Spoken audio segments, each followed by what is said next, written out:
Hola, soy David Martín Díaz. En este tema, llamado planificación de proyectos, vamos a hacer precisamente eso, convertir tu idea en un proyecto concreto. Recuerda que este vídeo, como los demás, repasa muy superficialmente el contenido que encontrarás por escrito en el desarrollo, ¿no?, del tema. Y en este caso es especialmente importante que lo revises porque esta sesión es muy práctica. Te iremos sugiriendo ejercicios para que paso a paso le vayas dando forma a tu idea hasta tenerla completamente aterrizada. Y además es mucho mejor si lo haces en equipo, ¿no? Si te llevas estas actividades y las aplicas en una sesión de planificación conjunta con las personas que intervienen en tu idea o en tu proyecto. Primero, conviene asentar algunos conceptos básicos. Por ejemplo, la importancia de empezar por el principio, el propósito, ¿no?, la visión, los valores. Tú te defines como agente de cambio. Quieres transformar la realidad, quieres mejorarla, ¿no?, resolver un problema. Conocer la problemática sobre la que estás interviniendo es la primera clave para planificar tu proyecto. ¿Cómo te gustaría que fueran las cosas, idealmente, ¿no? ¿Qué vas a hacer para conseguirlo? ¿Cómo lo vas a hacer? Y también qué fundamentos morales hay detrás de tu proyecto, ¿no? Juntas, esas son las declaraciones de propósito, misión y valores y proporcionan la dirección para todo lo que sucede en tu organización, ¿no? Se van a convertir en la brújula. Su función es mantener a todo el mundo enfocado y alineado, ¿no? Recordar lo que se está tratando de lograr. Y una vez que tengamos claro esto, podremos decidir todo lo demás, ¿no? Nuestros objetivos, nuestras actividades, ¿no?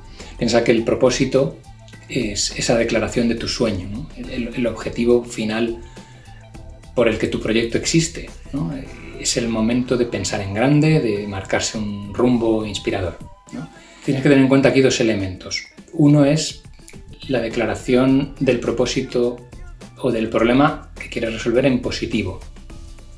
Y otro sería a quienes afecta. Por ejemplo, decirlo en positivo e incluyendo a quienes afecta sería que todas las personas con discapacidad de la ciudad tengan las máximas oportunidades de participación local y comunitaria. El siguiente paso sería la visión. ¿Cómo te ves como organización para conseguir ese propósito? ¿En qué te quieres convertir? Es una proyección de tú misma o de tú mismo en el futuro, ¿no? ¿Qué imagen quieres tener?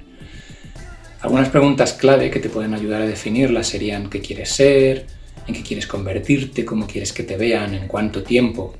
Tienes que tener en cuenta aquí que tiene que estar alineada con el propósito. Por supuesto, tiene que ser realista, tiene que ser participativa, ¿no?, definida de forma compartida por el equipo que lidera el proyecto, formulada en términos claros, que sea compartida por todos.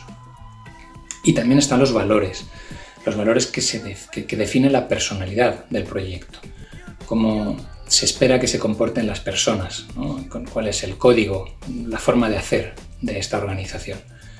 Los valores son importantes porque nos recuerdan los compromisos, nos dicen cómo hacemos las cosas, cómo queremos mostrarnos en todos los aspectos, tanto interna como externamente, ¿no?, desde la comunicación a otros aspectos como nuestra cultura como equipo.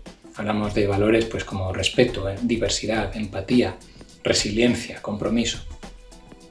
Y solo cuando tenemos estas tres cosas, propósito, visión y valores, estamos en condiciones de empezar a aterrizar lo demás. La idea clave de todo este epígrafe es que no deberíamos planificar un proyecto sin saber cuál es el fin último al que estamos contribuyendo. El centro de todo lo que estamos haciendo como agentes de cambio es cambiar la realidad. Y por eso asumimos una responsabilidad, ¿no?, la de contribuir a la transformación positiva de comunidades. Y esto requiere algo mucho más importante que simplemente improvisar. Así que bueno, empezamos a aterrizar y a concretar. Lo primero sería establecer objetivos. Los objetivos nos dicen qué queremos conseguir.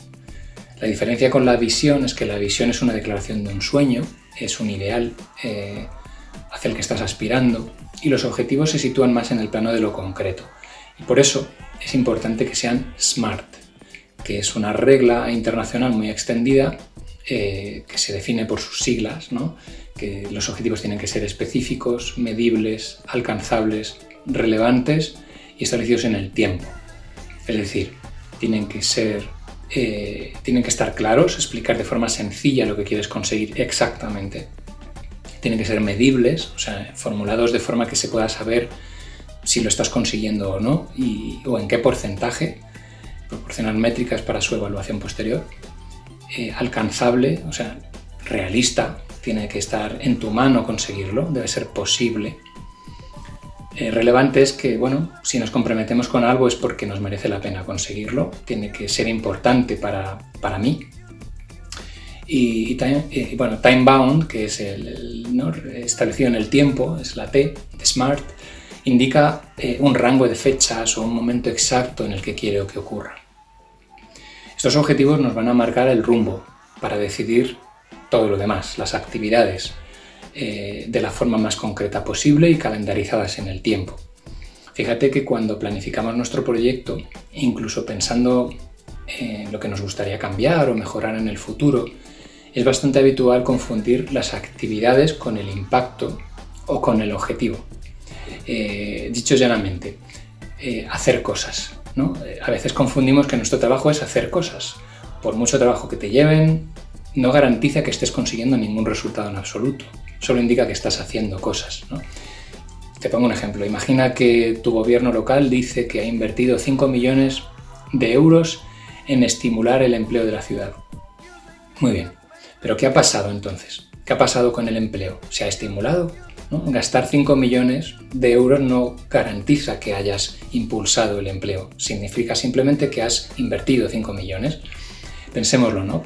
Esto nos pasa muchas veces con nuestros proyectos sociales. Justificamos así las cosas que hacemos. ¿Cuántas veces planificamos o medimos o contamos nuestros proyectos sociales cometiendo el mismo error, ¿no? Digo, casi 1.000 personas pasaron por nuestro stand, o 5.000 personas nos siguen en las redes sociales, o hemos creado nuestra página web, ¿vale? Como si todos ellos fueran indicadores del impacto que estamos teniendo. Por eso se hace importante aprender a diferenciar entre distintos elementos de planificación, los recursos, las actividades, los resultados, los indicadores de progreso o el impacto final. Porque si solo planificamos prestando atención a las actividades, nos olvidamos del propósito, ¿no? ¿Al servicio de qué están esas actividades? ¿Para qué van a servir? ¿Qué estoy transformando con ellas? ¿Cuál es el impacto final que aspiramos a conseguir gracias a ellas? Y para eso es muy útil que conozcas el modelo Input, Output, Outcome, Impact, ¿no? Otra vez por sus siglas IOOI, en inglés. Bueno, creo que nos ayudará bastante a colocarlo todo. Input se refiere precisamente a esos recursos de que disponemos o necesitamos para hacer nuestro trabajo. Puede ser tiempo, puede ser dinero, materiales, alianzas. El output se refiere a las actividades, lo que voy a organizar, los servicios que voy a ofrecer. Por ejemplo, publicar contenido, organizar un evento, hacer talleres, ¿no? Son las actividades, el output, que se alimentan de los inputs, que son los recursos que tengo, las personas, las salas, los materiales, ¿vale?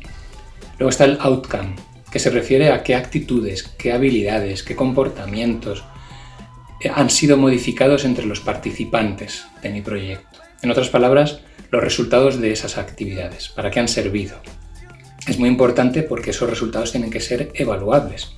Cuando describes unos resultados esperados, necesitas hacerlo imaginando pues, cómo estás mejorando la situación. Y eso implica una medición, ¿no? Una comparación entre cómo estaba antes y cómo está después de tu actividad. Así que desde el primer momento que empieces a planificar tienes que tener muy en cuenta cómo lo voy a medir. Por ejemplo, aumentar un 50% la toma de conciencia sobre el uso de anticonceptivos como medida de prevención de enfermedades infecciosas entre los jóvenes de 12 a 17 años en el barrio X, ¿no? Para medir esto necesitarás técnicas de investigación sociológica, no desde lo más elaborado a lo más sencillo, dependiendo de tus recursos y tu rigurosidad. Pero bueno, lo importante ahí es que desde el primer momento planificas sabiendo que tu objetivo es transformar algo, no simplemente hacer una actividad y ya está, ¿no? Y luego está el impacto, el impact, la I del modelo, que se refiere al impacto más general, ¿no? Los cambios a gran escala que tu proyecto aspira a provocar, más allá del número de participantes directos a tu proyecto, sino cambios en el sistema. Por ejemplo, se han reducido los embarazos no deseados entre adolescentes, ¿no? Es un impacto general en el sistema que se ha provocado con influencia indirecta al que mi proyecto ha contribuido. Bueno, hasta aquí la parte más conceptual. Insisto en que el documento tienes lecturas que profundizan en todo esto, ejercicios que te permiten reflexionar y practicarlo, y llega el momento de poner en práctica y darle forma a tu proyecto. No lo vamos a hacer aquí en el vídeo, no tiene mucho sentido porque te va a requerir varias horas de debate, de reflexión, pero sí aprovecho para presentarte a grandes rasgos lo que encontrarás en el documento. Básicamente, empezaremos desde cero, como si no tuvieras ni idea de lo que vas a hacer o a lo que te vas a dedicar, y iremos desde ahí, poco a poco, definiendo propósito y avanzando con un total de 10 pasos para que puedas aterrizar en una planificación concreta. Son estos. Recorreremos estas etapas, ¿no? Desde la etapa inicial de brainstorming, un ejercicio para pensar ideas, identificar tus pasiones, tus inquietudes, pasarás a escanear el entorno para poder elegir cuál es tu propósito, irás conociendo más para mejorar el conocimiento de esa realidad, de ese problema. A partir de ahí, bueno, empezarás a crear posibles soluciones e imaginar distintas opciones hasta que empieces a definir, vale, objetivos, qué quiero conseguir exactamente, qué actividades o qué voy a hacer, cómo sabré si lo estoy consiguiendo, en qué momento ocurre cada cosa y estableces tu calendario, con qué recursos económicos cuentas y por lo tanto hacer un presupuesto, y también el último paso, el de anticipación y después qué. Y esta última etapa es muy importante porque te va a servir para imaginar más allá, ¿no? El año que viene o dentro de 2 años vas a seguir haciendo lo mismo, qué resistencias vas a tener que vencer.